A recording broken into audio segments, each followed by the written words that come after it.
Hello everybody, this is Patrick, and today is 165 of my bone marrow transplant and recovery process. And I wanted to do a bit of an update for you guys here just so that you could see that I'm doing pretty good.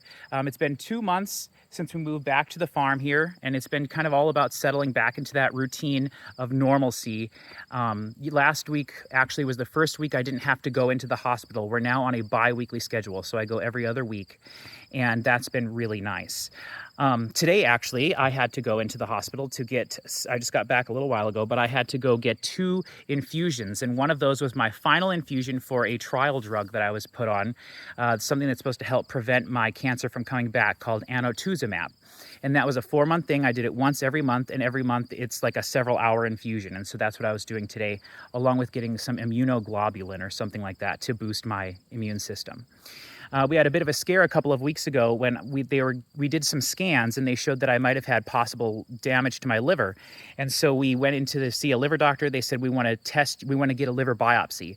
So we did that. So you can see I have a little scar here on my neck. They went into the big vein on my neck here, and they went down through my body into my liver and took a sample of the liver. And the sample, we waited for like 2 weeks, and it was kind of iffy whether or not we were kind of worried the whole time, basically, based on what they had told us. But last week they called and they said, hey, the liver biopsy showed definitively there's really no damage to your liver. We don't know what the scans were showing, but the prognosis is really great. You don't need to worry about that. They do want me to come back in February of next year to check some pressure things there was some pressure issues or something in my veins, but that wasn't anything they were concerned about, and they've got something scheduled for February. So that was an interesting process, though, to have.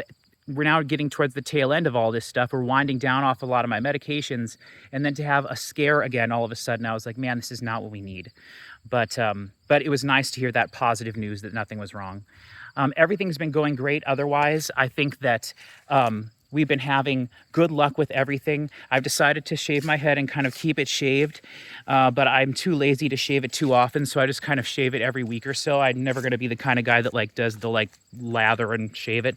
That's just not me. I'm too lazy for that. But yeah, I just kind of wanted to step in and say hello to everybody. Thank you for everyone that's been following me. We have a couple of really great videos here on the channel that we just uploaded. One of them is sort of a celebration of my cancer journey and everything. So if you want to check that out, that's our Gorillas self-titled album reaction. Great fun video, but it's 4 hours long. But the first 10 minutes or so is a little video I made sort of about my cancer journey and sort of a celebration. So check that out if you want. If not, thank you everybody for following and staying along. I'll get back with you again. Talk to you next time.